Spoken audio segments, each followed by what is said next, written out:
Hi all, सभी का स्वागतम। एल्केन्स की दुनिया में सभी को ये लगती है टफ ऑर्गेनिक केमिस्ट्री, लेकिन जादुई तरीके से मैं सभी के सामने आया हूं और सभी को ये ऑर्गेनिक केमिस्ट्री की सारी बातें आपको समझाने वाला हूं। ये मेरा प्रॉमिस है आप सभी लोगों से। मुझे नहीं जानते जो लोग नए हैं उनको बता दूं, my self Harendra Singh Parihar, HSP magical chemistry गुरु। अगर मैं सिखा पाया आप सभी को ये पूरी ऑर्गेनिक केमिस्ट्री, तब तो रहा मैं मैजिकल, नहीं तो किस बात का मैजिकल। मेरे प्यार बच्चा लोग, छोटा सा इंट्रोडक्शन दे दूं मैं अपना। मैंने MSc किया 1999 में। I was gold medalist, JRF, then GATE, then MTech I did in 2004। पढ़ा रहा हूँ top 10 number of mass selections. आपको सिखाने आया हूँ ये एल्केन्स की केमिकल प्रॉपर्टीज, जो कि प्रिपरेशन आप ऑलरेडी सीख चुके हैं पिछले लेक्चर में। तो चलिए स्टार्ट करते हैं। आइए बच्चा लोग, हम सभी स्टार्ट करते हैं। ये 7 केमिकल प्रॉपर्टीज दी हुई हैं NCERT में, और ये सारी केमिकल प्रॉपर्टीज अगर मैं आपको सिखा पाया अच्छे तरीके से तो फिर मार्क्स देना मत भूलिएगा। इसमें आप मेरे टीचर हैं, राइट? किस बात के? आप स्टूडेंट भी हैं और टीचर भी हैं। पहले समझेंगे और फिर मुझे मार्क्स देंगे कमेंट सेक्शन में कि कैसा समझ में आया और आपके इस टीचर ने कैसा समझाया, राइट?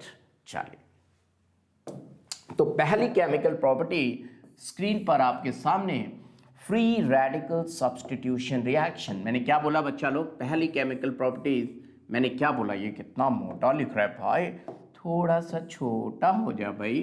पहली केमिकल प्रॉपर्टी आपकी स्क्रीन पर FRSR। फुल फॉर्म क्या है FRSR का? जरा सोचिए क्या फुल फॉर्म हो सकता है माय डियर स्टूडेंट्स इसका? Free radical substitution reaction. Free radical substitution reaction. Substitution reaction. अब बच्चा लोग एग्जाम में ऐसा लिखकर तो आएगा नहीं कि भाई आपको फ्री रेडिकल सब्स्टिट्यूशन रिएक्शन करना है, तो ऐसा क्या नजर आए आपको एग्जाम में? क्योंकि most of the reactions are ionic reactions, ionic mechanism follow करती हैं। तो ऐसी कौन सी बात एग्जामिनेशन में हो कि आपको एकदम तड़ से, एकदम जल्दी से नजर आ जाए कि yes we are talking about free radical substitution reaction? तो याद रखिएगा ये दो तरीके से होती है my dear students, free radical substitution reaction. मैं दोनों ही बातें आपको बताने वाला हूं। या तो फोटोकेमिकली होती हैं ये, क्या मैं बोल रहा हूं? या तो फोटोकेमिकली होती हैं। फोटोकेमिकली मतलब क्या? फोटोकेमिकली का मतलब है आपको कहीं भी सूरज की रोशनी से वास्ता पड़ जाए और सूरज हुआ प्रचंड, जैसे मूवी देखी होगी, मूवी वाले क्या करते हैं? सूरज डुबो देते हैं। हम एनर्जेटिक लोग हैं, हम डुबोएंगे नहीं, उगाएंगे। सूरज हुआ प्रचंड, बॉन्ड पिघलने लगा, होमोलिसिस होमोलिसिस होमोलिसिस, फिशु कैरो। इसका मतलब क्या है? सूरज प्रचंड हो रहा है, सूरज तेज हो रहा है। अब सूरज तेज हो रहा है, इसमें देखें क्या क्या बातें होती हैं। आपके सामने सनलाइट हो, अगर क्या हो? सनलाइट लिखा हो, सनलाइट ना लिखा हो, यूवी रेस लिखी हो, यूवी रेस ना लिखी हो, H न्यू लिखा हो माय डियर स्टूडेंट, ये भी ना लिखा हो तो डिफ्यूज सनलाइट लिखी हो, इनमें से कुछ भी लिखा हो तो याद रखिएगा ये सब एक इशारा है किसकी तरफ?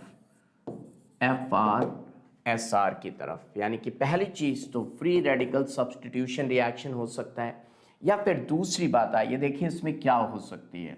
दूसरी बात हो सकती है क्या?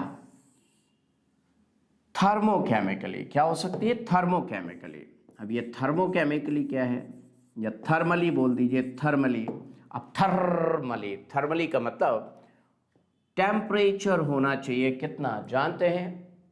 300 डिग्री सेल्सियस से लेकर 500 डिग्री सेल्सियस। अब ये कहने सुनने में तो बड़ा आसान लगता है, 300 डिग्री सेल्सियस लेकर 500 डिग्री सेल्सियस, लेकिन एग्जाम में बच्चा कंफ्यूज हो जाता है, डिग्री सेल्सियस या केल्विन या फिर कितने से कितना टेम्परेचर। तो प्यारे बच्चा लोग, एग्जाम के लिए एक ट्रिक याद रखिए, तोफूसी। क्या? तोफूसी। अब ये तोफूसी क्या है? T for 300, F for 500। बच्चा कहेगा सर 200 भी हो सकता है, 400, कोई फर्क नहीं पड़ता। अगर इतना टेम्परेचर चाहे 200 दिया हो, 500, 400, और ये मैटर करता है C फॉर डिग्री सेल्सियस। इनमें से कोई बात आ जाए तो समझ लेना एग्जामिनर आपसे फोटोकेमिकल या थर्मली यानी कि FR-SR रिएक्शन की बात कर रहा है, यानी कि एक इशारा है कि रिएक्शन में आपने फ्री रेडिकल मैकेनिज्म लगाई है। बताइए, इतनी बात दिमाग में फीड हो गई? अगर दिमाग में सभी के फीड हो गई इतनी बात तो फिर हम आगे चलते हैं, नहीं तो कोई मतलब ही नहीं बनता है। यस हो गई। चलिए तो आइए कराते हैं। अब देखिए एल्केन्स जो हैं, मैं बता दूं इनमें ऐसी बात क्यों की गई। एल्केन्स जो हैं बड़े ही हठी होते हैं। हठी मतलब कहते हैं भाई हम किसी से रिएक्शन करना पसंद नहीं करते हैं। अरे भाई तुम में ऐसी क्या बात है कि तुम किसी से रिएक्शन क्यों नहीं करना पसंद करते हो? कहते भैया हमें किसी से मिलना जुलना पसंद नहीं है, हम अकेले ही रहना चाहते हैं। अरे तुम अकेले ही रहना चाहते हो, क्या नोबल गैसेस हो? नहीं नहीं भैया, हम नोबल गैसेस नहीं है, हमारे अंदर पोलैरिटी या तो नहीं है या है तो बहुत कम है, इसीलिए हमारी रिएक्शंस भी बहुत कम है। अच्छा ये पोलैरिटी क्या होती है भाई? पोलैरिटी नहीं जानते हो? गुरु हो के पोलैरिटी नहीं जानते हो? यस हम तो नहीं जानते। जैसे कि हमने लिखा CH3 कार्बन कार्बन है, हमारे में कोई पोलैरिटी नहीं है, कार्बन कार्बन भाई भाई दोनों की तरफ इलेक्ट्रॉन बराबर बटा हुआ है। अच्छा ये पोलैरिटी थोड़ा समझाओ भाई क्या होती है हमको। जैसे कि भाई देखो ये इथीन है, इसके पास पाई बॉन्ड है, ये रिएक्टिव है। ये एसिटिलीन है, इसके पास पाई बॉन्ड है, रिएक्टिव है। ये एल्काइल हैलाइडेन में कोल्ड वॉर चल रहा है, ये रिएक्टिव है। एल्डिहाइड कीटोन से इनके पास कोल्ड वॉर चल रहा है, ये रिएक्टिव हैं। यानी कि ये सारे के सारे रिएक्टिव हैं, इसलिए इनकी रिएक्शन स्वीप बहुत ज़्यादा होती है। लेकिन हम में कोई कोल्ड वॉर नहीं है, ना किधर भी पॉजिटिव ना किधर भी नेगेटिव, तो हम तो भैया रिएक्शन करना पसंद बिल्कुल भी नहीं करते हैं। अच्छा इसका मतलब जो रिएक्ट करना नहीं चाहता और आप उसकी रिएक्शन कराना चाहते हो तो आपको एनर्जी खर्चा करनी पड़ेगी। जैसे कि राजमा है, राजमा पकना नहीं चाहता, राजमा स्टेबल है, ऐसे कच्चा राजमा दांत से तोड़ोगे नहीं टूटेगा, लेकिन पानी में डुबो के फिर मम्मी क्या करती हैं, हीट लगाती हैं, प्रेशर लगाती हैं, टेम्परेचर देना पड़ता है। थोड़े बहुत टेम्परेचर से राजमा नहीं पकता, बहुत ज़्यादा हीट देनी पड़ती है। तो एल्केन्स भी ऐसे रिएक्शन करना पसंद नहीं करते। देखिए सब पढ़ाते हैं, लेकिन एल्केन्स की रिएक्शन कम क्यों होती है और टेम्परेचर क्यों देना पड़ता है ये बताना बहुत ज़रूरी है। राइट, समझ गया इतनी बात? चलो तो आइए इन एल्केन के सामने हैलोजेंस को लाया जाएगा। एल्केन्स के सामने किसको लाया जाएगा? एल्केन्स के सामने सबसे पहले हैलोजनेशन, क्योंकि इनकी हैलोजनेशन रिएक्शन बहुत ज़्यादा होती हैं, क्योंकि हैलोजन बहुत ज़्यादा रिएक्टिव होते हैं। तो एल्केन्स के सामने किसको लाया जाएगा? हैलोजेंस को लाया जाएगा, हैलोजेंस को लाया जाएगा। आइए देखें क्या हैलोजेंस को देखकर ये रिएक्ट करेंगे। तो हैलोजेंस कई तरह के होते हैं। फ्लोरीन तो इतना खतरनाक गैस है कि मैं तुमको क्या बताऊं, अभी फ्लोरीन क्या क्या करेगा मत पूछो। तो हैलोजेंस में अगर इसके सामने फ्लोरीन आ गया तो भाई गजब ही हो जाएगा। सबसे ज़्यादा रिएक्टिव गैस होती है फ्लोरीन, फ्लोरीन फ्लोरीन, फिर क्लोरीन और फिर ब्रोमीन और फिर आयोडीन। ये बिल्कुल वैसा ही है। मैं आपको बता दूं F का मतलब फादर समझ लो। क्या समझ लो? फादर। हमारे टाइम में फादर के साथ हम कोई शॉपिंग करने नहीं जाते थे। पूछो क्यों भैया? फादर के साथ हम लोग शॉपिंग करने नहीं जाते थे। पूछो क्यों? फादर कहते थे ये खरीदो वो खरीदो, जल्दी जल्दी खरीदो। अच्छा मैं बता दूं हमारे टाइम के फादर अलग थे। पता नहीं आजकल के फादर तो अच्छे लगते हैं मुझे, बच्चों के साथ बढ़िया से शॉपिंग करते हैं, लेकिन मेरे टाइम के, मैं अपने ही फादर की बात करूं, ये लो वो लो जल्दी लो, और टाइम लगता था तो विस्फोटक हो जाते थे, भड़क जाते थे। कभी कभी तो एकदम कंट्रोल ही नहीं होते थे। तो भैया फादर के साथ नहीं जाएंगे, फादर के साथ हम लोग मना करते थे, हम नहीं जाएंगे शॉपिंग को। तो यहाँ पे भी fluorine is highly reactive, sometimes can't be controlled, can't be controlled, can't be controlled, इसलिए कोई फ्लोरिनेशन करना पसंद नहीं करता। अगर किसी को फ्लोरो एल्केन बनाना है तो वो एल्किल हैलाइड क्लास 12 के चैप्टर में जाएगा। एक रिएक्शन है स्वार्ट्स रिएक्शन, उसके थ्रू बनाएगा। Can't be controlled, highly reactive, sometimes explosive also, sometimes explosive also, भाई भड़क जाते थे, तो इनके साथ तो कुछ भी। अच्छा ये रही आई, महाराष्ट्र में मम्मी को आई कहते हैं। आई के साथ जाते थे शॉपिंग करने, 10 दुकानें खोजती थी और फिर कहते थे कल आएंगे। अरे बाबा, टू स्लो टू स्लो, इनके साथ भी हम लोग शॉपिंग करने नहीं जाते थे। तो बचे कौन? बचे क्लोरीनेशन एंड ब्रोमिनेशन, यानी कि आप जनरली जब भी हेलोजनेशन की बात करोगे एल्केन्स की, तो आपको क्लोरीनेशन या ब्रोमिनेशन की बात मिलेगी। तो आइए फोकस करते हैं क्लोरीनेशन एंड ब्रोमिनेशन में, इनकी डेप्थ में जाऊं, आपको डिटेल में समझाऊं, तो पहले एनसीईआरटी लेवल चल लेते हैं, राइट, फिर मैं डेप्थ में जाऊंगा। क्या आप मेरी बात सुन पा रहे हैं, समझ पा रहे हैं? सबसे ज़्यादा रिएक्टिव फ्लोरीन, क्लोरीन, ब्रोमीन, यानी कि रिएक्टिविटी ऑर्डर है, रिएक्टिविटी ऑर्डर। बच्चा लोग सबसे ज़्यादा रिएक्टिव कौन? फ्लोरीन, फिर क्लोरीन, फिर ब्रोमीन, देन आयोडीन। इतनी बात समझ में आई? बोलो आई। आई बच्चा लोग, आई तो मैं आगे बढ़ूंगा, नहीं तो नहीं बढ़ूंगा। पहले बोलो आई कि नहीं आई? आ गई, चलो ठीक है। तो देखिए सबसे पहले मान लीजिए मेरे सामने मीथेन है। कौन है? मीथेन, CH4, और इसके सामने भैया आ गया कौन? फ्लोरीन। ये फ्लोरीन गैस होती है, हल्की हल्की हरी, greenish yellow gas, greenish yellow gas. ये ग्रीनिश येलो गैस जो है इतनी खतरनाक होती कि तो भैया हमको सनलाइट की जरूरत नहीं, हीट की जरूरत नहीं है, हम तो अंधेरे में ही रिएक्ट कर जाएंगे। अरे पापा, खतरनाक है, अंधेरे में ही रिएक्ट कर जाएगी। अंधेरा हो, सनलाइट हो, कुछ भी हो, जला के कर देगी राख, बचेगी भैया का खाक। बहुत ही डेंजरस है, बहुत ही डेंजरस है। कार्बन ब्लैक, क्या बनेगा? Carbon black. इसलिए कभी भी कोई क्या नहीं करना चाहता है? फ्लोरीनेशन नहीं करना चाहता है। चाहे अंधेरा हो, डार्क हो, डार्क में ही रिएक्ट कर जाती है, चाहे सनलाइट हो चाहे ना हो। बहुत खतरनाक। अरे इसको तो छोड़ो, फ्लोरीन के सामने प्लैटिनम रख दो, प्लैटिनम का पाउडर बना देते हो भैया, इतना नहीं ज़्यादा रिएक्टिव, क्या बताएं।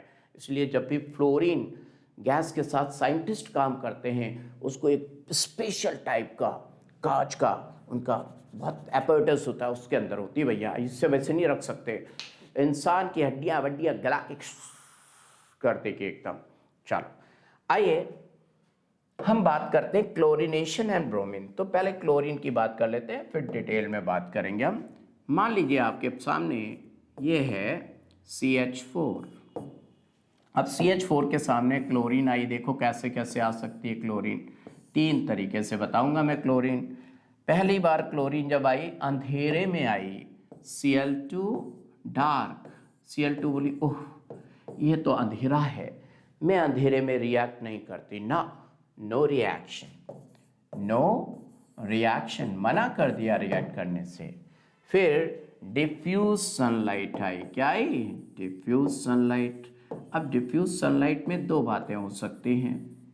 डिफ्यूज सनलाइट में कितनी बातें हो सकती हैं? 2 बातें हो सकती हैं। 2 बातें हो सकती हैं, क्या क्या? कि या तो क्लोरीन ज़्यादा होगी या क्लोरीन कम होगी। मान लो क्लोरीन कम है तो ये मिथाइल क्लोराइड बना के चुपचाप से रह जाएगी। मिथाइल क्लोराइड HCl निकल जाएगा। क्या निकल जाएगा? HCl।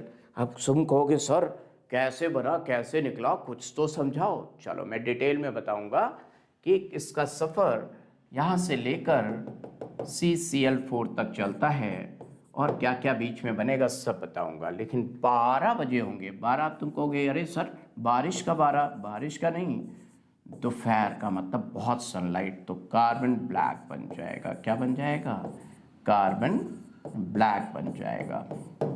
आइए दिखाता हूँ मैं रिएक्शंस होती कैसी हैं। बच्चा सोचेगा कि देखिए 12 बजे ना जला के राख कर देगी, कार्बन ब्लैक, नहीं बचेगा कुछ भी, जल के हो जाएगा सब राख, बचेगी खाक, carbon black.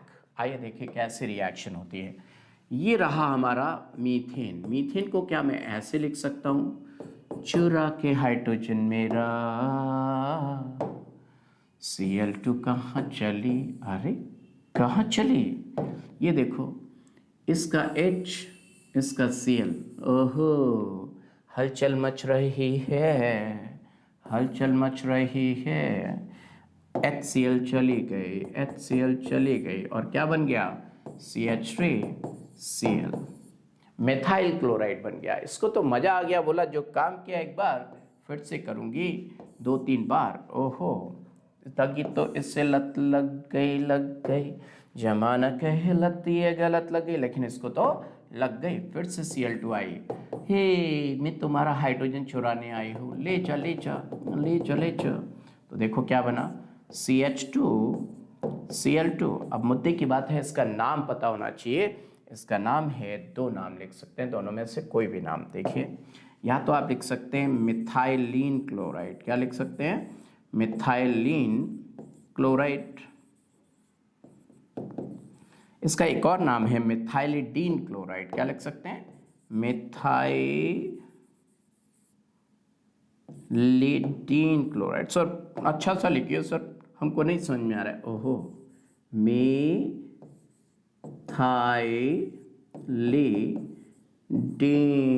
Chloride, methylidene chloride, ये भी लिख सकते हैं।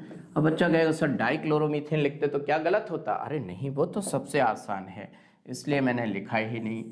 डाइक्लोरोमीथेन तो बड़ा कोई सड़क पे चलता हुआ बच्चा भी लिख सकता है। फिर से Cl2 आई, ओह मैं तुम्हारा ये Hb चोरी करने आई हूँ। ओहो चोरी करने, देखो वहाँ पे HCl निकल जाएगा, मैंने लिखा नहीं, अंडरस्टूड है, HCl निकल जाएगा। फिर से इसका एक H चोरी करने आ गई, कौन, Cl2, मैं तुम्हारा ये H चोरी कर ले जाऊंगी, ले चले चा ले चले चा, क्या बना, CHCl3, बोलते हैं क्लोरोफॉर्म, क्या बोलते हैं, क्लोरोफॉर्म। फिर से एक H बचा, Cl2 फिर से आ गई, तुम्हारे पास एक H बचा है, वो मैं चोरी करने आई हूँ। ओहो तुम चोरी करने आई हो, ले जा ले जा। तो आप देख रहे हैं इस तरह CCl4 ये विवाह संपन्न हुआ। तो टोटल 4 तरह के all type of chlorinated products बने। तो एग्जामिनर आपसे पूछेगा total how many types of chlorinated products has been formed, so your answer will be total 4 types of chlorinated products have been formed. तो आप ये समझ गए, total 4 types of chlorinated products.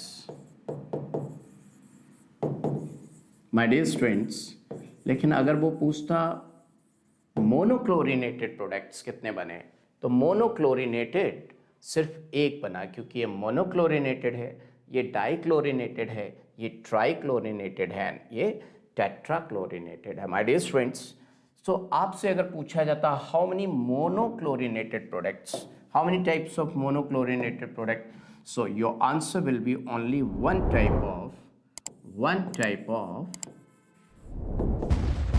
monochlorinated product, one type of monochlorinated product, सिर्फ एक तरह का monochlorinated product बना है, वो ये है।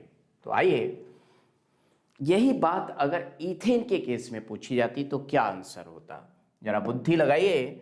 ईथेन के केस में यही बात पूछी जाती कि ईथेन की रिएक्शन हो रही है किसके साथ, C2H6 की रिएक्शन हो रही है Cl2 के साथ, और Cl2 है एक्सिस में, तो all type of monochlorinated products कितने होंगे, find out all type of monochlorinated नहीं, ऑल टाइप ऑफ क्लोरिनेटेड, क्योंकि मोनोक्लोरिनेटेड में तो एक ही बनेगा, वो that is chloroethane. Find out all type of chlorinated products.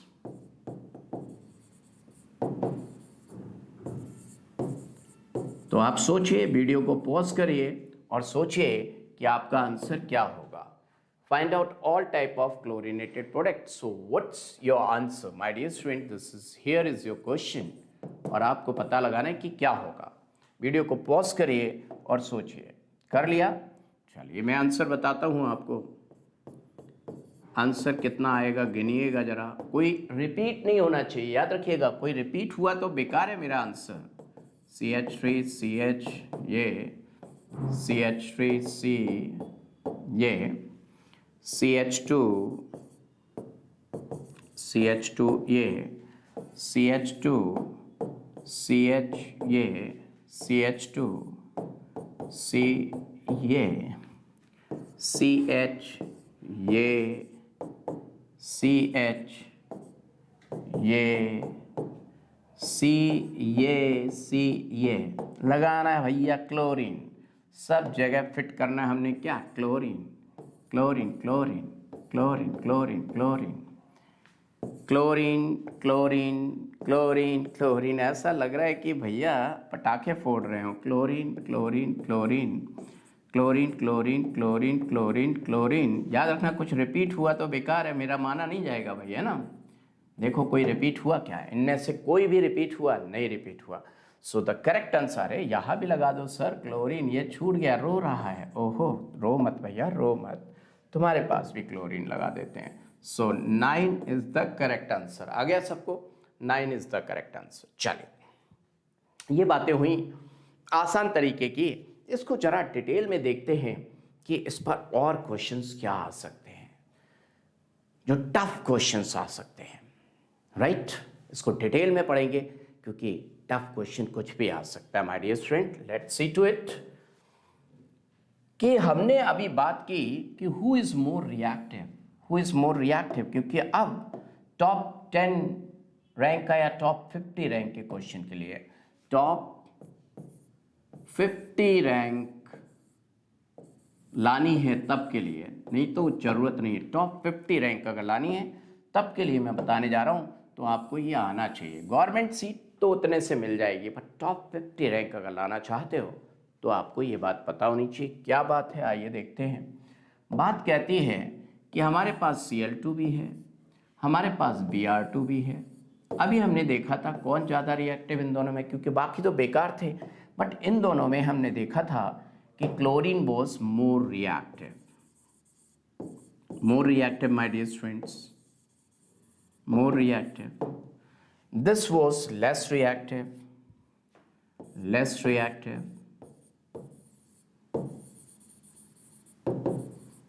My dear students, अगर मैं लिखूं यहाँ पे कि मोर रिएक्टिव जो है वो लेस सेलेक्टिव है, तो क्या समझ पाएंगे आप इसका मतलब?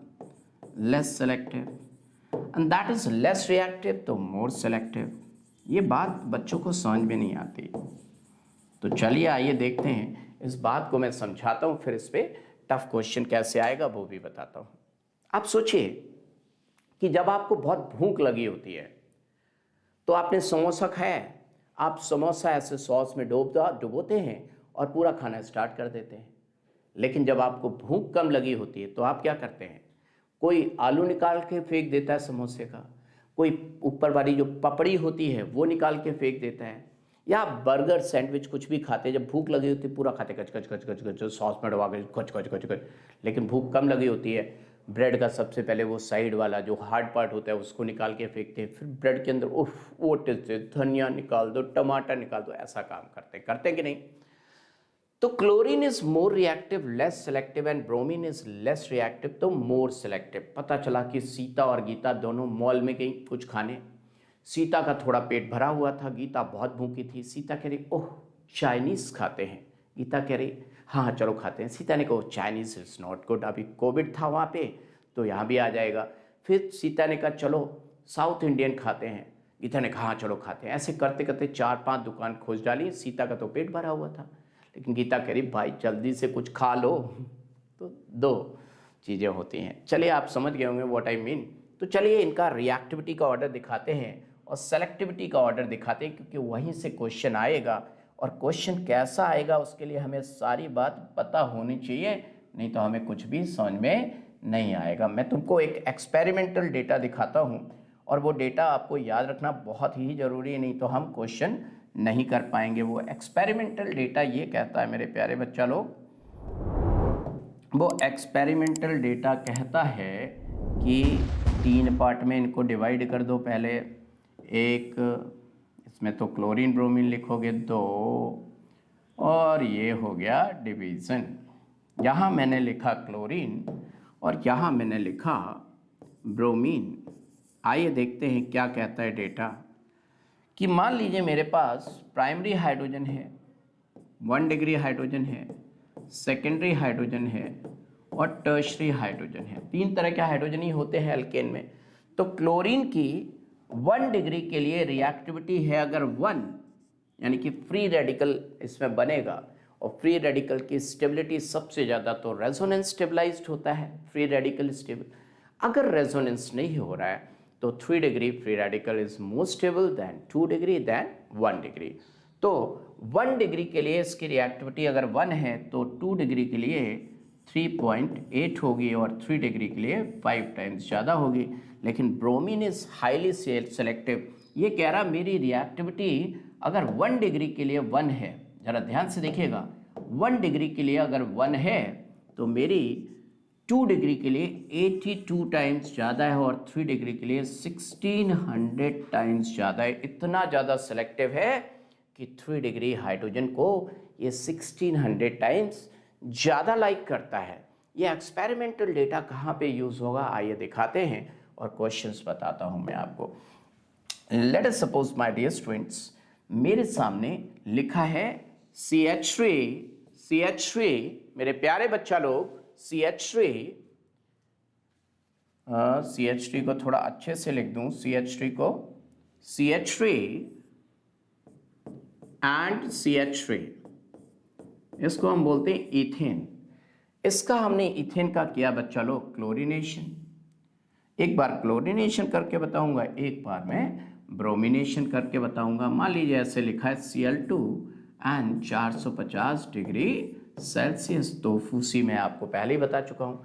तो मुझे पता है कि इसमें तो दोनों के दोनों सेम है, तो परसेंटेज की बात ही क्या करना है। तो ये हमारा आएगा CH3 CH2 Cl monochlorinated product 100% आएगा, सिर्फ मोनोक्लोरिनेटेड की बात करें तो यहाँ पे तो क्वेश्चन बनता नहीं है। चाहे मैं क्लोरिनेशन कराऊँ चाहे मैं ब्रोमिनेशन कराऊँ, एक ही तरह का प्रोडक्ट मुझे मिलेगा। फॉर एग्जांपल अगर मैं ब्रोमिनेशन कराता तो भी मुझे क्या मिलता, 1 ब्रोमो इथेन ही मिला होता।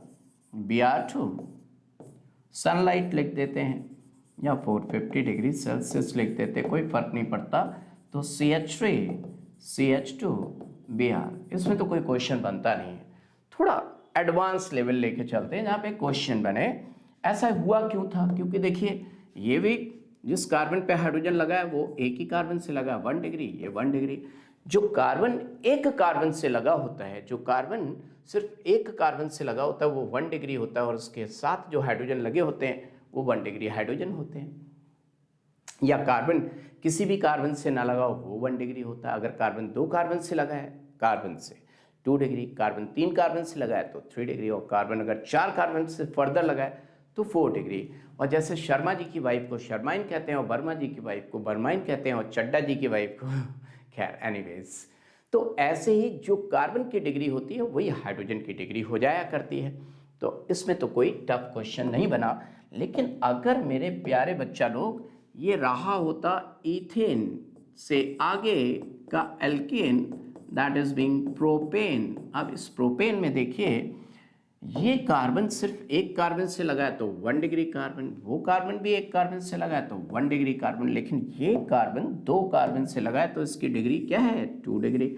आइए हिसाब किताब पहले कर लेते हैं जिससे कि हम आगे बढ़ें, जंग में जाएं, आगे कुछ हो। पहले भैया इनको निपटा लेते हैं कि इसमें कितने प्राइमरी कार्बन हैं और कितने सेकेंडरी कार्बन हैं। आप ही बताओ जरा, सारा मैं ही बताऊंगा क्या। इसमें प्राइमरी कार्बन कितने हैं 1 डिग्री, कार्बन 2, और उन पे हाइड्रोजन कितने हैं प्राइमरी हाइड्रोजन्स, तो 3 इधर 3 उधर, 6 प्राइमरी हाइड्रोजन। सेकेंडरी हाइड्रोजन कितने हैं, सेकेंडरी हाइड्रोजन हैं बच्चा लोग 2। तो चलिए इसका मुठभेड़ कराते हैं, इसका युद्ध कराते हैं भैया, किससे, क्लोरीन से। तो क्लोरीन इसके सामने जब आएगा तो कहेगा कि भाई मैं तो तेरे पे भी अटैक करूंगा और तेरे पे भी अटैक करूंगा। ऐसे हजारों लाखों मॉलिक्यूल्स होंगे। तो आइए देखिए कितने मोनोक्लोरिनेटेड प्रोडक्ट्स हमें मिलेंगे। तो हमको मिलेंगे मोनोक्लोरिनेटेड प्रोडक्ट्स, देखना भाई जरा संभल गया। हमको मिलेगा CH3CH, एक बार इसको हटा देते हैं, और एक बार CH2CH2CH3 इसको हटा देते हैं। एक बार मैंने लगाया क्लोरीन, कहाँ पर, यहाँ पे लगाया, और एक बार यहाँ पे लगाया। ये 2 डिग्री हाइड्रोजन पे लगाया, वो 1 डिग्री हाइड्रोजन पे लगाया। क्या इतनी बात सबको समझ में आ रही है मेरे प्यारे बच्चा लोग? सबको आ रही है? आ रही है। अब एग्जामिनर ये पूछेगा कौन मेजर कौन माइनर। मेजर माइनर तो कोई भी बता देगा भैया कि 2 degree carbon is more stable, तो ये मेजर है और वो भाई साहब क्या है, माइनर है।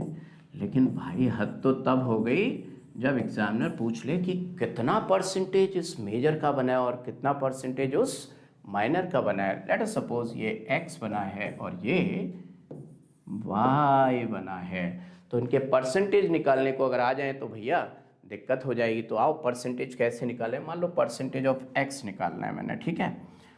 तो परसेंटेज ऑफ x निकालने के लिए मुझे एक लाइन खींचनी पड़ेगी। क्या खींचनी पड़ेगी बच्चा लोग बताओ? एक लाइन खींचनी पड़ेगी।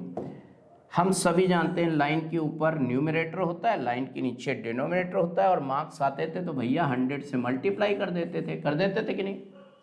अब नीचे टोटल मार्क्स लिखते थे, ऊपर जितने हमने पाए वो लिखते थे। तो आइए देखते हैं कि इस 2 डिग्री, मेरे प्यारे बच्चा लोग, ये 2 डिग्री हाइड्रोजन, यानी कि हमेशा याद रखेंगे क्या,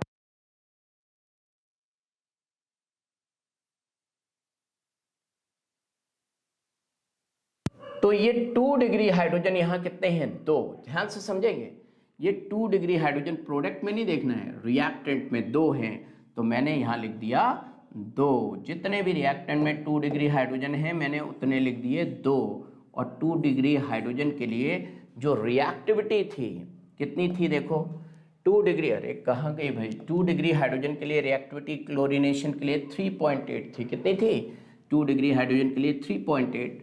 तो मैंने यहाँ पर 3.8 से मल्टीप्लाई कर दिया। इतनी बात समझ में आ गई कि ये 2 क्यों लिखा है। ये 2 लिखा है मैंने, कितने 2 डिग्री हाइड्रोजन है यहाँ पे, कितने 2 डिग्री हाइड्रोजन है वो यहाँ लिखा है, और ये रिएक्टिविटी है। ये 2 नंबर ऑफ हाइड्रोजन, देखो बच्चा भूल जाता है और फिर बच्चा परेशान होता है। ये क्या है, ये क्या है बच्चा लोग, नंबर ऑफ 2 डिग्री हाइड्रोजन्स, और ये क्या है, रिएक्टिविटी 3.8 रिएक्टिविटी। इतनी बात अगर आपको आ गई तो नीचे फिर से यही लिख दो 2 इंटू 3.8। ये तो लिखना ही लिखना है हमने, 2 इंटू 3.8, और प्लस 1 डिग्री हाइड्रोजन कितने, 3 और 3 6, और रिएक्टिविटी कितनी थी 1। अब भैया मैथ्स लगा के इसको कर दो सॉल्व। क्या कर पाएंगे? आओ देखें भैया, बहुत टफ होती है गणित। तो हम होते तो हम कैसे सॉल्व करते हैं, देखो बिना कैलकुलेटर के।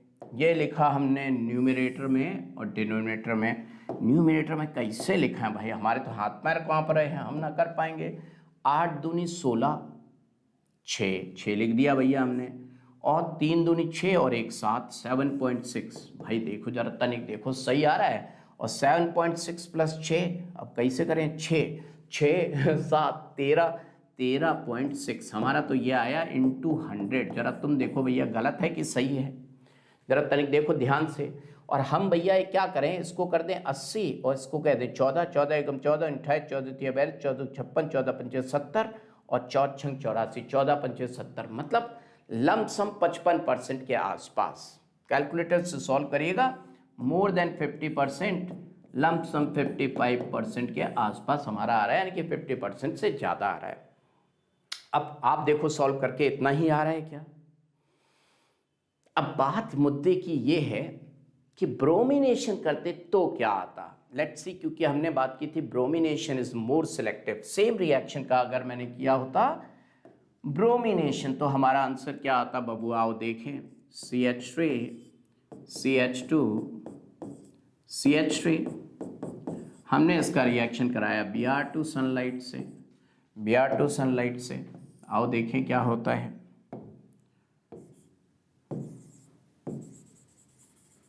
फिर से हमें दो तरह के प्रोडक्ट मिले। क्या दो तरह के प्रोडक्ट मिले हमें?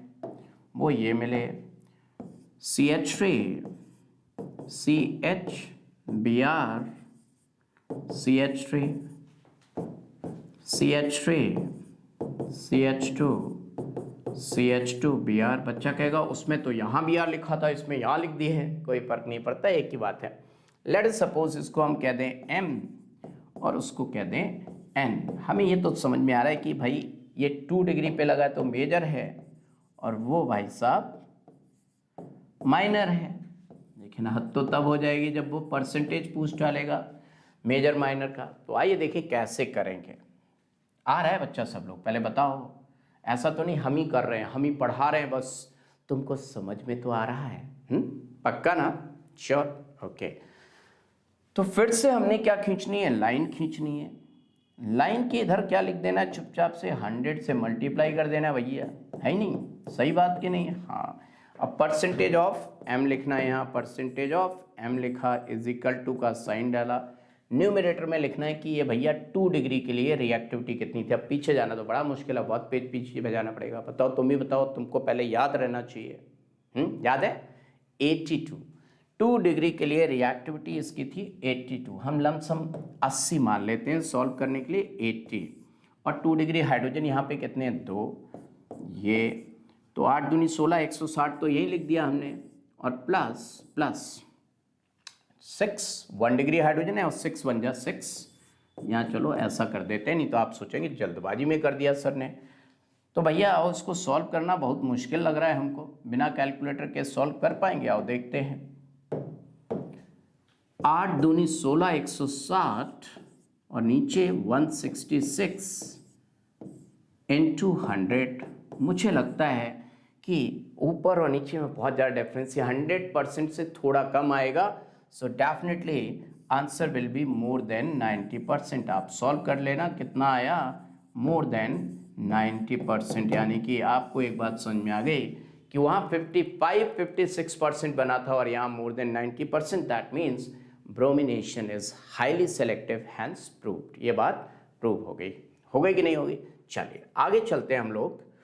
इतनी बार जो हम सबको आ गई, तो अब क्वेश्चन इस बात पे आ सकता है कि हैलोजनेशन की मैकेनिज्म क्या है। अब बच्चे सोच रहे होंगे सर आप हैलोजनेशन में इतना टाइम लगा रहे हैं, बाकी रिएक्शंस कब पढ़ाएंगे? मेरे प्यारे बच्चा लोग, इस चैप्टर की एल्केन की जो मुद्दे की बात है वो हैलोजनेशन है। बैकबोन इस चैप्टर की जो है वो हैलोजनेशन है। बाकी रिएक्शन रटने की है, मैं रटाऊंगा, लेकिन समझने की यही रिएक्शन है। इसको पेशेंस के साथ देखना है। तो आइए let's see the mechanism of halogenation. सब तैयार हैं? मुझे बताइए, क्या सब लोग तैयार हैं? यस सर, हम तैयार हैं, बिल्कुल तैयार हैं। तो mechanism of halogenation, let's see the mechanism of halogenation. तो हैलोजनेशन की मैकेनिज्म होती है भाई साहब 3 स्टेप में। कितने स्टेप में? 3 स्टेप में। सबसे पहले वो स्टेप्स क्या हैं देखिए। चेन इनिशिएशन, पहला चेन इनिशिएशन। क्या बोल रहा हूँ? Chain initiation. इसमें भैया फ्री रेडिकल का जन्म होता है। क्या होता है? फ्री रेडिकल्स का जन्म। फ्री, जैसे हमारे कृष्ण भगवान का जन्म हुआ था, फ्री रेडिकल्स का जन्म होता है। जन्म, जन्मांतर, जन्म। और दूसरा स्टेप होता है चेन प्रोपागेशन। Chain propagation. और इसके होते हैं 2 सब स्टेप्स, सब स्टेप ए एंड सब स्टेप बी। 2 सब स्टेप में होता है। और तीसरा स्टेप होता है चेन टर्मिनेशन। Chain termination. यहाँ पे कहते हैं कि जो आया है इस दुनिया में उसको जाना होगा, उसको जाना होगा। Most of the free radicals get consume, most of the free radicals, most of the free radicals gets consumed. तो इस तरह ये रिएक्शन चलती है। सर इतना ही बताओगे, आगे बताओ सर क्या क्या रिएक्शन है, कैसे चलेगी? आप तो थोड़ा बताए हो, इनको डिटेल में बताइए। तो कितना लोग जानना चाहते हो इसकी डिटेल्ड मैकेनिज्म? सर हम चाहते हैं, सभी लोग चाहते हो। रेडी? आइए देखते हैं कि कैसे रिएक्शन चलती है। तो लेट अस सपोज प्यारे प्यारे बच्चा लोग, हमारे सामने एक एल्केन है CH3 CH2 CH3, प्रोपेन है हमारे सामने। Let us take propane. Sir छोटा ले लो, पहले इथेन से कर दो। अच्छा, बच्चा कह रहा सर पहले इथेन ले लो। चलो हमने कहा तुम्हारी बात ले लेते हैं, इथेन से शुरू करते हैं। मेरे प्यारे बच्चा लोग, पहले मैं इसकी मैकेनिज्म बताऊंगा क्योंकि this mechanism is already given in NCERT। उसके बाद वो मैं आपको कराऊंगा ऐसी मैकेनिज्म जो NCERT में नहीं दी है लेकिन एग्जाम में आती है, और वो क्वेश्चन 99.99% बच्चा लोगों का गलत होता है। आप कहेंगे ऐसे कैसे? मैं दिखाऊंगा और आपका भी गलत होगा, तब आप मानेंगे यस सर हुआ, और वही आएगा आपके नीट एग्जाम में। तो बच के रहना। चलिए पहले आसान चीज़ बताता हूँ, NCERT की बात सुनाता हूँ। ये दिया हुआ है और सामने दिया हुआ है Cl2 और यहाँ पे थर्मली या फोटोकेमिकली, मैंने तुमको बताया था, चाहे थर्मली दिया हो या फोटोकेमिकली दिया हो, कैसे भी दिया हो, आप समझ जाना कि क्या बात हो रही है। राइट? थर्मली और फोटोकेमिकली।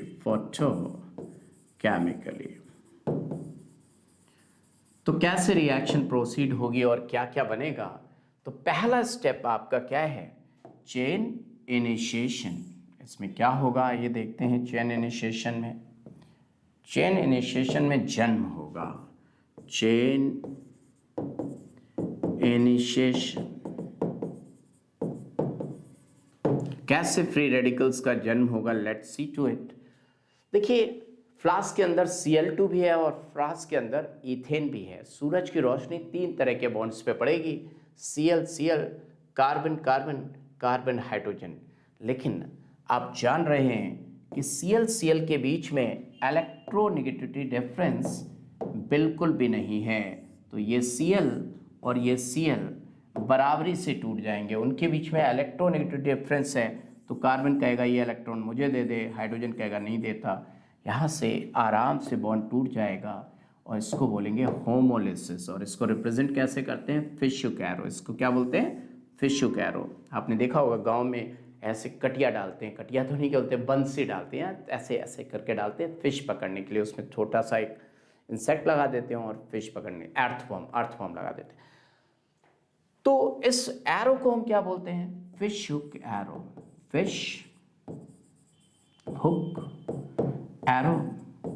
और इस प्रोसेस के टूटने को हम बोलते हैं होमोलिसिस। बराबरी से रिश्ता टूट रहा है, होमोलिसिस। इसका इलेक्ट्रॉन। मैं एलिमेंट को इंसान मानता हूं और इलेक्ट्रॉन को पैसा मानता हूं। जो लोग ये बात नहीं जानते हैं वो जान लें कि एलिमेंट मेरे लिए इंसान है और इलेक्ट्रॉन्स मेरे लिए पैसा है। तो ये होमोलिसिस हो गई और रिश्ता बराबरी से टूट गया। ये देखिए रिश्ता जो है बराबरी से टूट गया और जन्म हो गया किसका? आयो जी देखो 2 क्लोरीन फ्री रेडिकल आयो, फ्री रेडिकल का जन्म हुआ।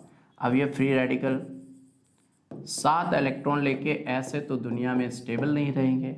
ये कहेंगे भैया हमने कुछ करना है, आए हो दुनिया में तो कुछ कर लो, किसी का बॉन्ड तोड़ो अपना बना लो। आइए देखते हैं ये चेन प्रोपागेशन स्टेप में कहाँ पे जाएंगे, लेकिन उससे पहले गाना हो जाए। अरे सूरज हुआ प्रचंड, बॉन्ड पिघलने लगा, फिश हुक एरो, होमोलिसिस। सब बोलेंगे अरे सूरज हुआ प्रचंड, बॉन्ड पिघलने मतलब बराबर से टूटना। आयनिक मैकेनिज्म में क्या होता है? एक कैटायन बनता है, एक एनायन, यहाँ पे बराबर से, फिश हुक एरो। आइए देखते हैं चेन प्रोपागेशन। चेन प्रोपागेशन में क्या होगा बच्चा लोग? 2 सब स्टेप में होगा चेन प्रोपागेशन। आइए देखें क्या होगा।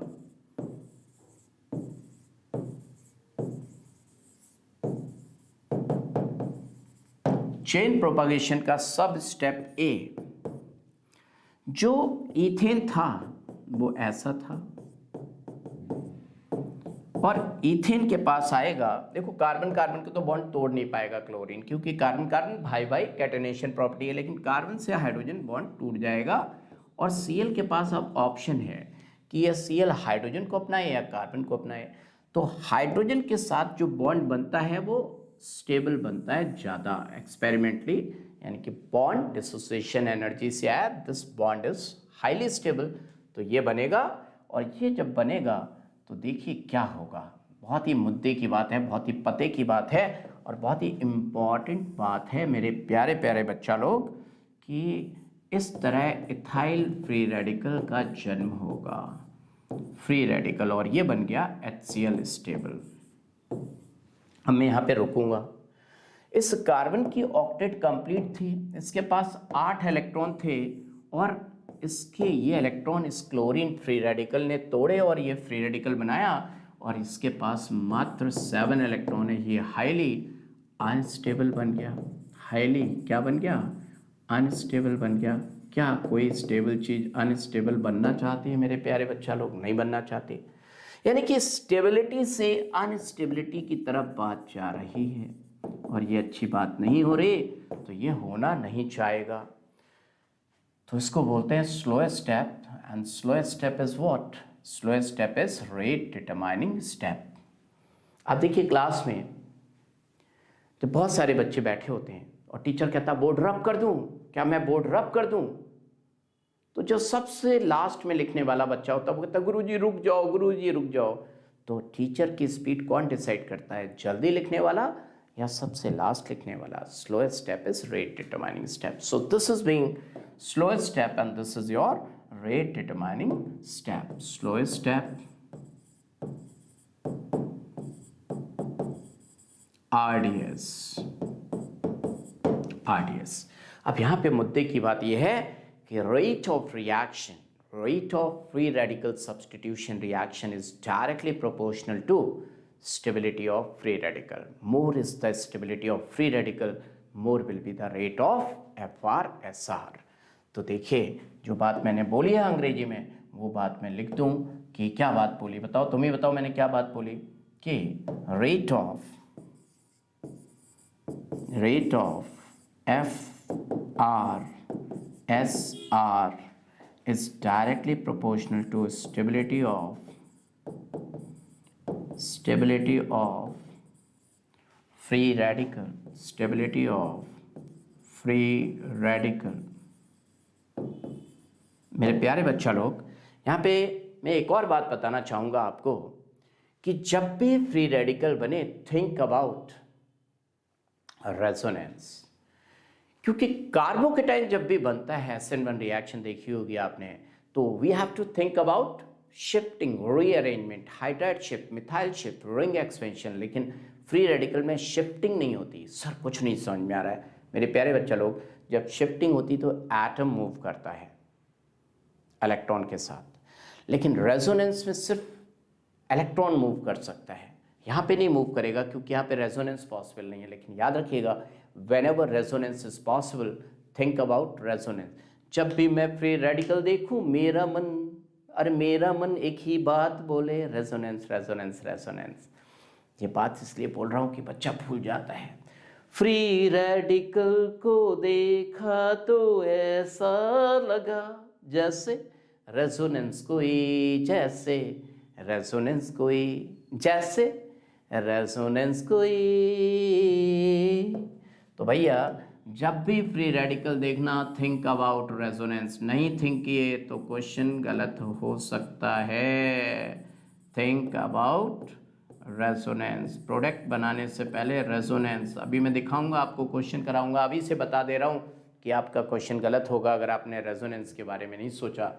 आइए खैर, ये तो पहला स्टेप था और मैंने जो पहला स्टेप लिखा, मैं अगला स्टेप लिखूं उससे पहले यहाँ पे मैं रुकना चाहूँगा और आपको बताना चाहूँगा, क्योंकि हमेशा हम क्वेश्चन में क्या सोचते हैं, आयोनिक मैकेनिज्म सोचते हैं और हमारा क्वेश्चन गलत हो जाता है। पेपर में बताने वाला कोई भी नहीं होता कि आयोनिक होगी या फ्री रेडिकल। तो याद रखिएगा, मैंने अभी बताया था आपको, सूरज हुआ प्रचंड, बॉन्ड पिघलने लगा, एटम ठहरे रहे, इलेक्ट्रॉन चलने लगा। अच्छा तुमको गाना तो बता दूं, मूवी का गाना है, सूरज हुआ मध्यम, चांद ढलने लगा, मैं ठहरी रही, जमी चलने लगी।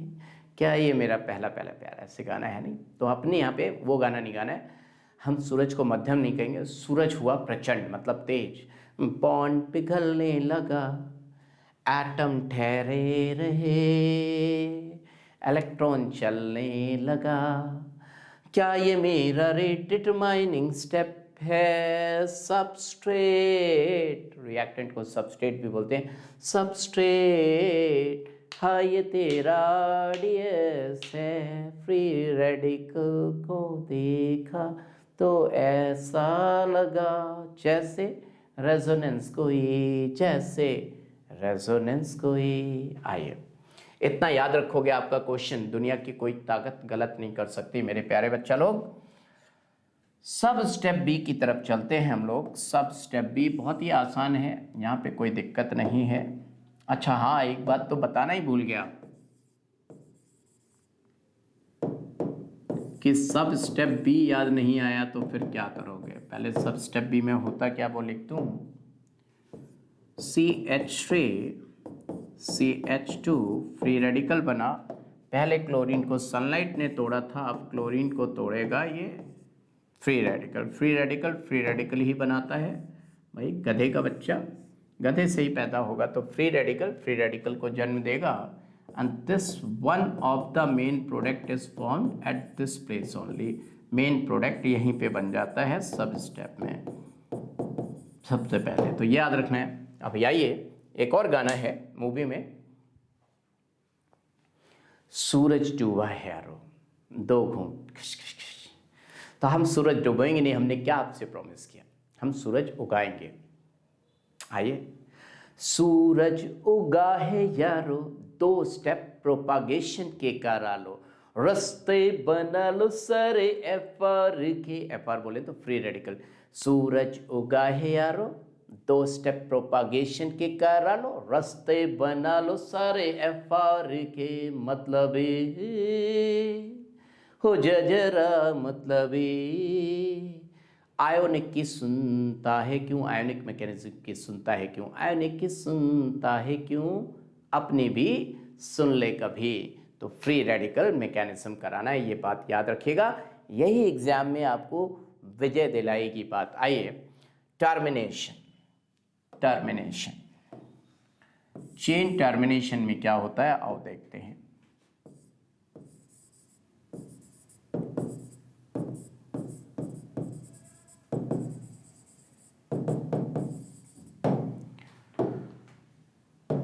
Cl और Cl फ्री रेडिकल मिलके Cl2 बना सकते हैं।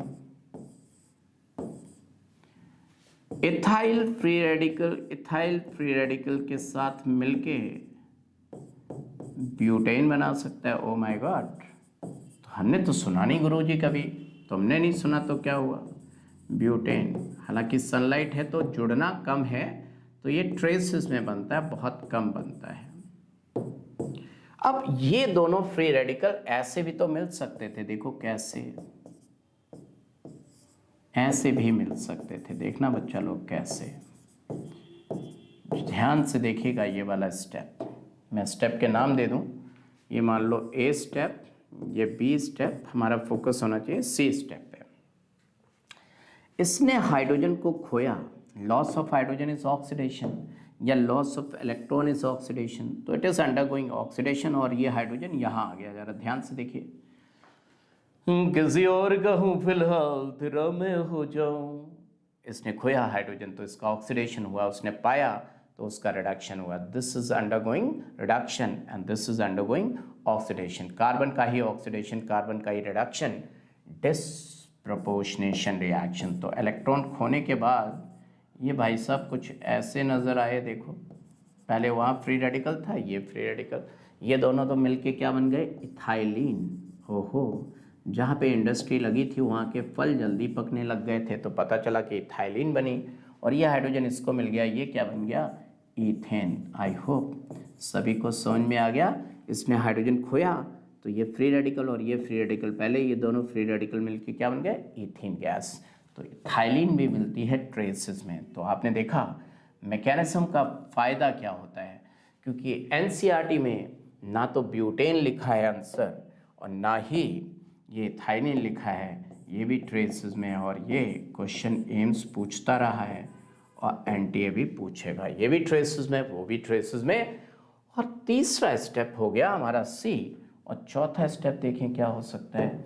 चौथा स्टेप बहुत शानदार है कि इथाइल फ्री रेडिकल के सामने अगर क्लोरीन फ्री रेडिकल आ जाए तो ये बन जाएगा C2H5Cl।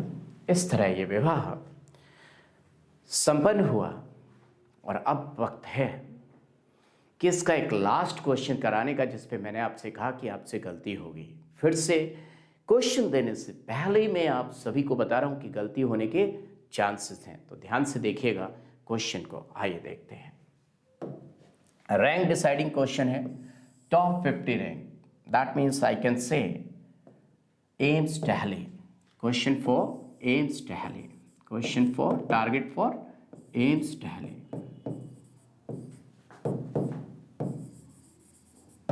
तो जिनके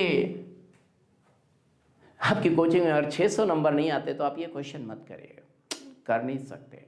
600 या 600 से ज़्यादा मार्क्स आते हों तभी ये क्वेश्चन ट्राई करें। आइए देखिए क्वेश्चन क्या है। क्वेश्चन है, ये रहा हमारे पास CH3, C double bond CH and CH3, सामने है इसके Br2 और sunlight H new. Late us suppose examiner ने कहा ये A कार्बन है, ये B कार्बन है, ये C कार्बन है, ये D कार्बन। उसने क्वेश्चन में पूछा कि किस कार्बन पे ब्रोमीन लगेगा। Bromine will form bond with, bromine will form bond with ABCD। सभी आंसर हो सकते हैं, कोई एक आंसर हो सकता है, एक से ज़्यादा हो सकते हैं। तो ब्रोमीन इन चारों में से किसके साथ बॉन्ड बनाएगा, this is your question my dear students.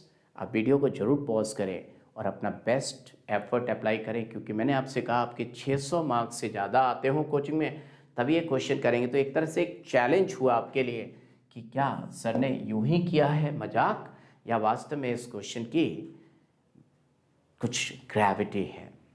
तो करिए आप, और वीडियो को पॉज करिए और आंसर बताइए। किया आपने पॉज? तो क्या आपका आंसर आया है? ए पे भी अटैक करेगा, बी पे भी करेगा, सी पे भी करेगा, डी पे भी करेगा, ऑल 4 पे अटैक करेगा। This is your answer. अब आप कहेंगे नहीं गुरु ये आंसर तो गलत लग रहा है, ये सही नहीं हो सकता। तो आइए प्रूव करके दिखाता हूं कि ऐसा क्यों होगा और कैसे हुआ ऐसा। Let's see to it. आपके पास जो रिएक्टेंट था वो ये था CH3 double bond CH and CH3।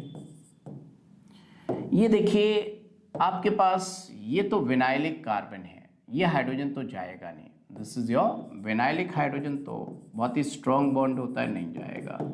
But you can see very clearly, मतलब प्यारे प्यारे प्यारे बच्चे लोग, ये एलाइलिक हाइड्रोजन है, एलाइलिक हाइड्रोजन दोनों सेम है, ये एलाइलिक हाइड्रोजन है, ये इजीली चले जाएंगे। अब कोई बच्चा कहेगा हमको नहीं पता सर ये भी एलाइलिक है, तो मैं आपको बता देता हूँ कि ये क्यों चले जाएंगे। अगर किसी की ज़िंदगी से कोई जाना चाहता है और उसको पता है कि उसकी ज़िंदगी से वो चला जाए तो उसके जाने के बाद जो बचा है उसको स्टेबिलिटी मिल जाएगी, तो वो क्या कहेगा, वो चाहती है तो जा, भाव मत खा, या जाता है तो जा, भाव मत खा। और उसके जाने के बाद अगर अनस्टेबल हो जाए तो गाना गाएगा, हम तेरे बिन अब रह नहीं सकते, तेरे बिना वजूद क्या मेरा, है नहीं। तो अगर ये हाइड्रोजन जाए तो इस पर आएगा फ्री रेडिकल, और वो डबल बॉन्डेड कार्बन पे फ्री रेडिकल अनस्टेबल होता है, लेकिन यहाँ पे स्टेबल होता है। दिखाता हूँ मैं आपको, करके बताता हूँ, नहीं तो आप भरोसा नहीं करेंगे। देखिए, ये अगर चला जाए, तुम जो चले गए ओहो तो होगी बड़ी खराबी। ये देखिए क्षमा क्षमा रेजोनेंस करेगा। ये क्या गुरुजी? ये देखिए डबल बॉन्ड इधर है और इस डबल बॉन्ड के बगल में it is stabilized by resonance. SBR का फुल फॉर्म क्या है? Stabilized by resonance. और अगर यहां से चला जाए तो देखिए ये ऐसा बनेगा CH3 double bond CH2 free radical, ये भी स्टेबलाइज्ड बाय रेजोनेंस, दोनों स्टेबलाइज्ड बाय रेजोनेंस। अब कोई बच्चा इतना बना ले तो उसके हिसाब से A पे लगेगा और D पे लगेगा, लेकिन मैंने क्या बताया, B C पे भी लगेगा। जब भी मैं फ्री रेडिकल देखूं, मेरा मन क्या बोले, फ्री रेडिकल को देखा तो ऐसा लगा जैसे रेजोनेंस कोई, जैसे रेजोनेंस कोई। तो आपने रेजोनेंस कराना है और बिना रेजोनेंस के प्रोडक्ट बनाया भाई साहब, तो गलती होनी तय है। तो आइए इसका भी रेजोनेंस कराएं और इसका भी रेजोनेंस कराएं भाई साहब, उसके बाद ही तो प्रोडक्ट बनाएं, वरना तो होगी बड़ी खराबी। तो ये बन गया ऐसा रेजोनेंस के बाद स्पार्क, ये फ्री रेडिकल देखिए C पे बन गया फ्री रेडिकल, तो A पे भी अटैक होगा, B पे भी अटैक होगा, और इसका फ्री रेडिकल कैसा बन गया, CH3 और स्पार्क। ये देखिए A पे भी फ्री रेडिकल बना, B पे भी फ्री रेडिकल बना, C पे भी बना, D पे भी बना, तो सभी पे अटैक करेगा। अगर आपको ये बेहतरीन लगा हो, अगर आपको ये बात समझ में आई हो, अच्छी लगी हो, तो कमेंट सेक्शन में लिखकर जरूर बताइएगा। तभी तो मैं ऐसी चीज़ें लाऊंगा, टारगेट एम्स टैली वाली चीज़ें। नहीं तो फिर कैसे, अगर समझ ही नहीं पाए होंगे तो फिर क्या फ़ायदा। तो ये मैंने सब कुछ आपको बता दिया, FR/SR। अब जो छोटी छोटी चीज़ें दी हैं एल्केन की, आइए उनको रट्टा भी दिलाएं और समझाएं भी। तो वो छोटी छोटी चीज़ें क्या हैं, हम सभी लोग देखते हैं और सभी लोग देखेंगे कि वो क्या चीज़ें हैं। मेरे प्यारे बच्चा लोग, controlled oxidation and combustion, second and third चीज़ क्या है, कंट्रोल्ड ऑक्सीडेशन एंड कंबशन। तो इनको जल्दी से हो जाएंगी। देखिए कंट्रोल्ड ऑक्सीडेशन में कितनी चीज़ें लिख दूँ, 1 एरो, 2 एरो, 3 एरो, 4 एरो। ये क्या एरो, इतने 4 क्यों बना दिए गुरुजी आपने? और इनके पापा जी कंट्रोल्ड ऑक्सीडेशन, सुपा कंट्रोल्ड ऑक्सीडेशन। आइए देखें ये 4 एरो क्यों बनाए हैं।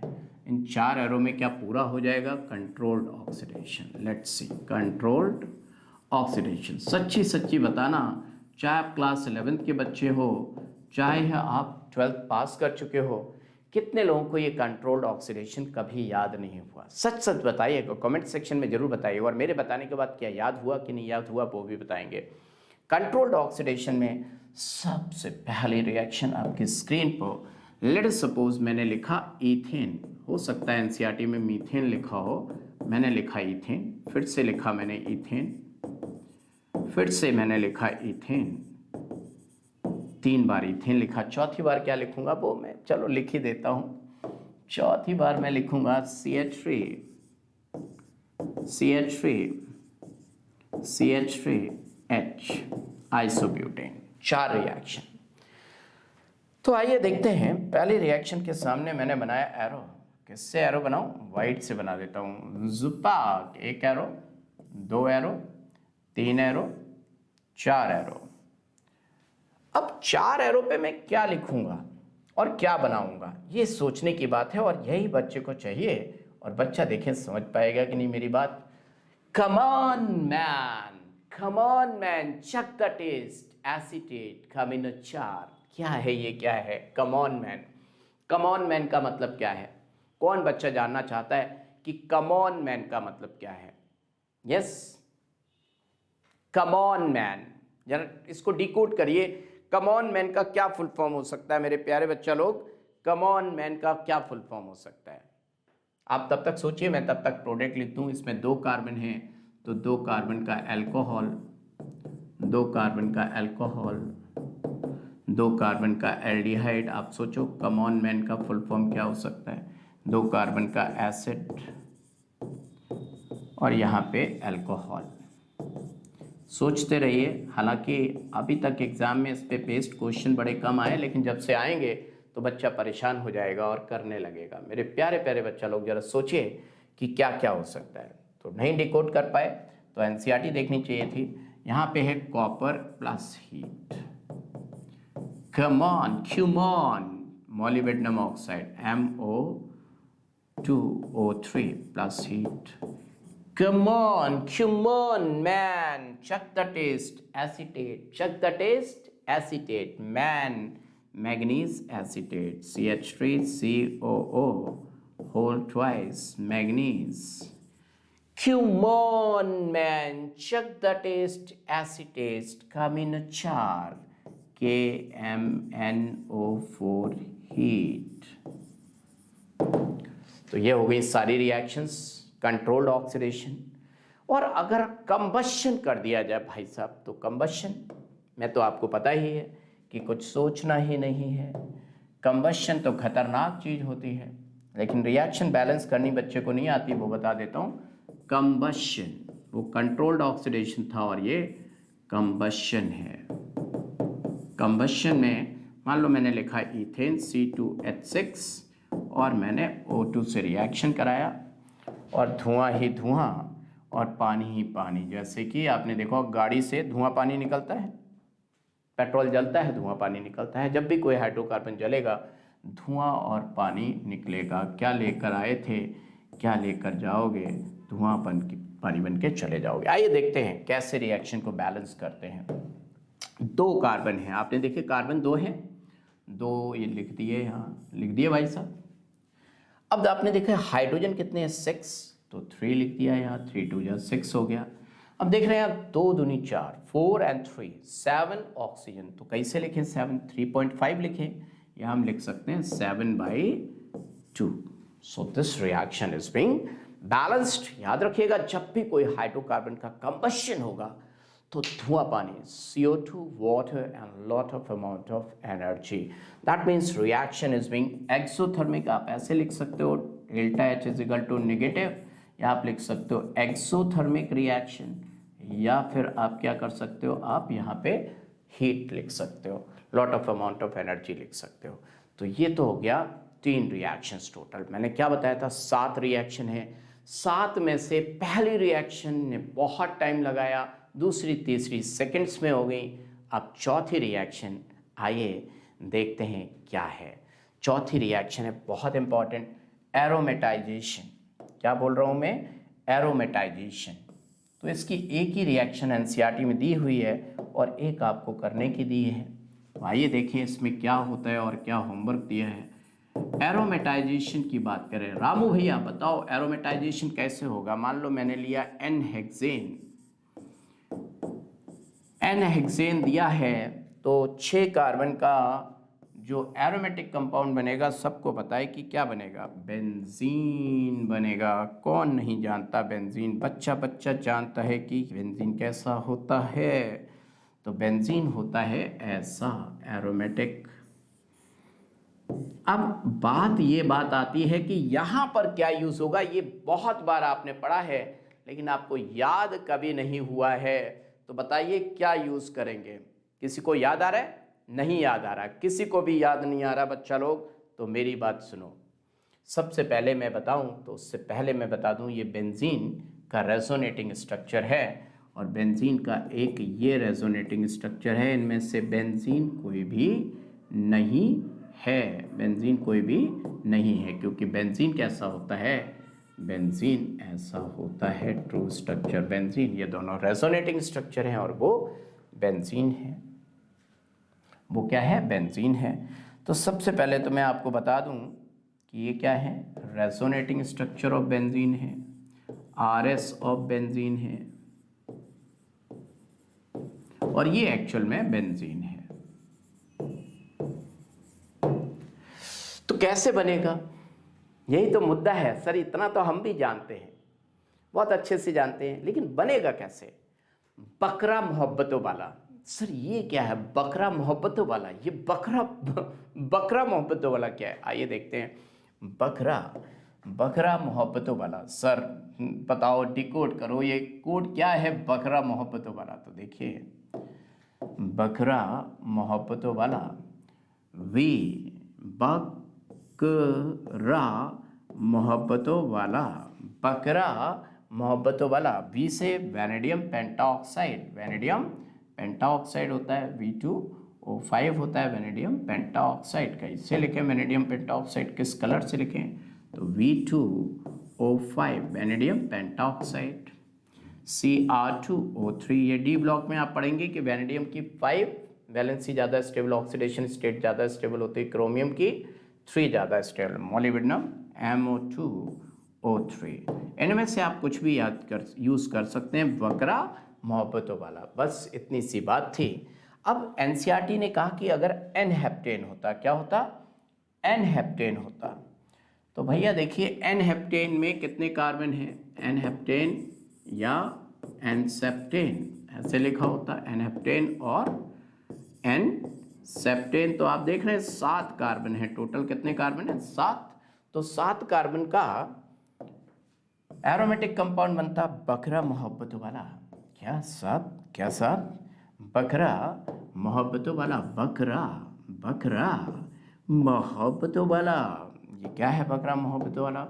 वैनेडियम पेंटाऑक्साइड या तो यूज़ करो हीट, या Cr2O3 यूज़ करो हीट, या मोहब्बतों वाला MO2O3 यूज़ करो प्लस हीट। इनमें से कुछ भी यूज़ करो भाई, हमें क्या करना है? बकरा मोहब्बतों वाला। और 7 कार्बन का एरोमेटिक कंपाउंड, भाई 6 की तो रिंग हो गई। आपने GOC पढ़ी तो आप जानते हैं कि ये तो बेंजीन हो गए, और एक CH3 लगा दो तो भाई टॉलीन हो गया। टॉलीन इज द आंसर। तो 4 प्रॉपर्टीज आप सभी ने पढ़ ली मेरे प्यारे प्यारे बच्चा लोग। 5वीं रिएक्शन देखने जा रहे हैं, और 5वीं रिएक्शन है, सोचो क्या? जरा ध्यान से सोचो क्या। सोचिए, मैं हिंट देता हूं। AlCl3 एनहाइड्रस यूज किया होगा तो आइसोमराइजेशन हो जाएगा। क्या हो जाएगा? आइसोमराइजेशन। आपने वीडियो को पॉज नहीं किया, मेरी बात सुन ली, मैं जानता हूं। आइए, खैर कोई बात नहीं।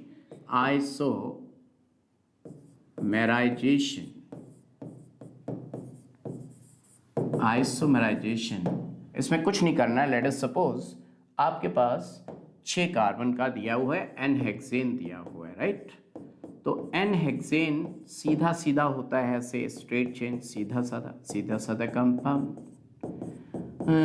सीधा साधा कंपाउंड 4, 5 और 6, और आपने इसमें डाल दिया anhydrous AlCl3, anhydrous AlCl3।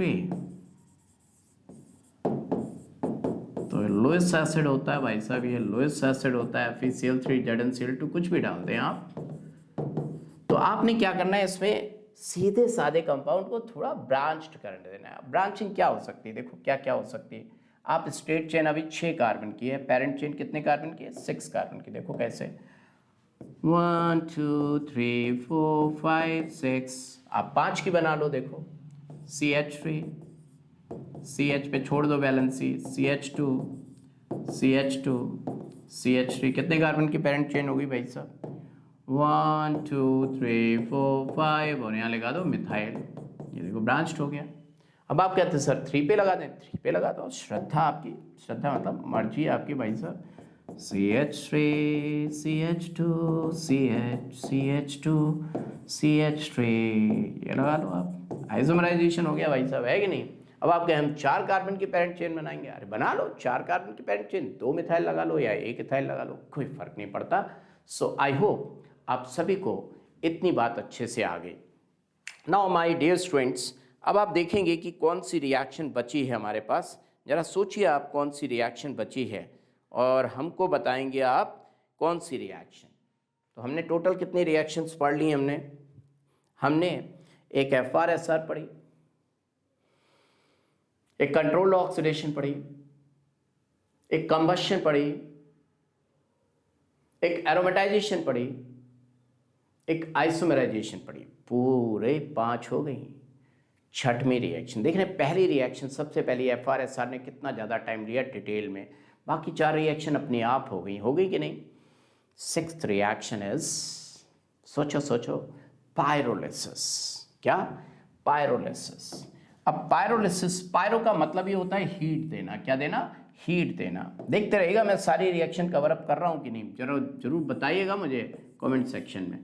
Pyrolysis means giving heat. तो पायरोलिसिस में ज़्यादा टेम्परेचर देना पड़ता है। आपने देखा था FrSr में आपने क्या किया था, यस, टोफूसी 300 to 500 डिग्री सेल्सियस दिया था, टेम्परेचर दिया था कि नहीं। यहाँ पे 500 to 700 डिग्री सेल्सियस चाहिए। कितना? 500 to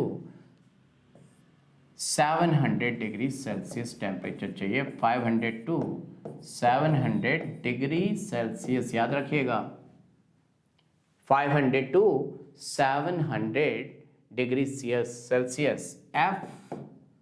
FSC जैसे BSC होता है, यहाँ पे FSC 500 to 700 डिग्री सेल्सियस, याद रखिएगा इतना टेम्परेचर चाहिए, यानी कि ज़्यादा टेम्परेचर चाहिए। तो इस पायरोलिसिस को हम क्रैकिंग भी बोल सकते हैं, मतलब हायर मॉलिक्यूल्स छोटे छोटे पार्ट में टूट जाता है। जैसे कि मान लो मैंने लिया हेक्सेन, हेक्सेन मतलब 6 कार्बन का कंपाउंड है, तो टूट के पायरोलिसिस होके क्या बनाएगा, 500 degree Celsius to 700 degree Celsius मैंने लिया टेम्परेचर, कुछ भी ले सकते हैं इनके बीच में, टूट जाएगा, ये ब्यूटीन बना सकता है,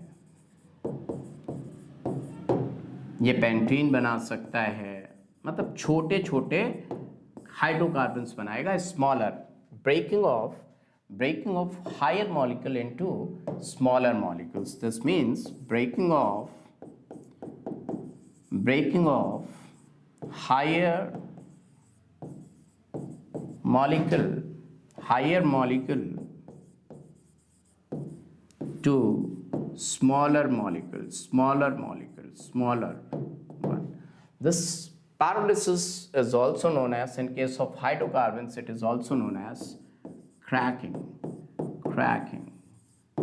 भी बोलते हैं हम इसको, क्रैकिंग बोलते हैं। बच्चा लोग इतनी बात आई होप सभी को समझ में आ गई। जरा देखिए और सब लोग देख लीजिए ध्यान से कि सभी लोगों को ये बात आ गई कि नहीं आ गई। और मैं लास्ट रिएक्शन आप सभी को बताने जा रहा हूं कि क्या, आइए देखते हैं कि अगर हम लास्ट रिएक्शन, बहुत ही आसान रिएक्शन है, इसमें कुछ करना ही नहीं है। रिएक्शन विथ स्टीम, किसके साथ? स्टीम के साथ रिएक्शन करने जा रहे हैं। मान लो मैंने लिया मीथेन प्लस स्टीम ले लिया water, steam means high temperature. तो क्या लगता है आपको क्या बन जाएगा? कोई कैटलिस्ट डाल दो तो काम आसान से हो जाता है। निकल, नीले पड़ गए पंडित जी, कुछ भी डाल सकते हैं, निकल, पैरेडियम और प्लेटिनम। क्या लगता है क्या बन जाएगा? CO बन गया, कार्बन को ऑक्सीजन ले गया और बस बचा क्या? आप जरा ध्यान से देखिए आपके साथ क्या बचेगा, जरा ध्यान से देखिए बचा क्या? कुछ नहीं बचेगा। C और O, C एंड O चला गया, दिख रहा है आपको? CO बन गया, बचा क्या? 4 हाइड्रोजन इधर, 2 इधर, 3 टाइम्स H2। The end. सारी रिएक्शंस मैंने आपको बता दी। मेरे प्यारे बच्चा लोग, NCERT चेक करेंगे, एक एक रिएक्शन मैंने आपको NCERT की ध्यान से बता दी। और जो नहीं दिया है NCERT में मिसिंग है, क्योंकि सिर्फ NCERT से क्वेश्चन नहीं आता, इन बिटवीन द लाइंस लिखती है NCERT। So all the best. अगर आपको ये वीडियो अच्छा लगा हो, मेरी मेहनत अच्छी लगी हो, तो कमेंट सेक्शन में लिखना मत भूलिएगा। Right, all the best. फिर मिलेंगे पढ़ते पढ़ते।